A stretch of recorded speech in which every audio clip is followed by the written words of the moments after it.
Na nga pala, nakalapag na ang aming eroplano dito sa Busuanga Airport, dito sa Coron, Palawan. At ayan na nga dyan, papasok na nga kami dyan sa airport para kunin yung mga luggage namin at lumabas na rin.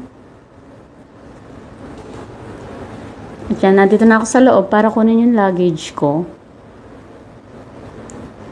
Ayan, dami naghihintay na tao. At yan na nga pala, nakalabas na kami dyan ng airport. At papunta na kami sa aming pag-i-stay na Argamosa Bayside Inn. At ayan, ang ganda ng pag-i-stay namin. Napakalinis. At yan na nga pala, lumabas na rin kami sa pinag-i-stayan namin. At yan, papunta na nga dyan kami sa Island Boy Restaurant para kumain ng dinner. Napakalinis ng daan nila, walang kadumi-dumi. Madisiplina yung mga tao dito. At yan nga pala yung mga tricycle nila dito.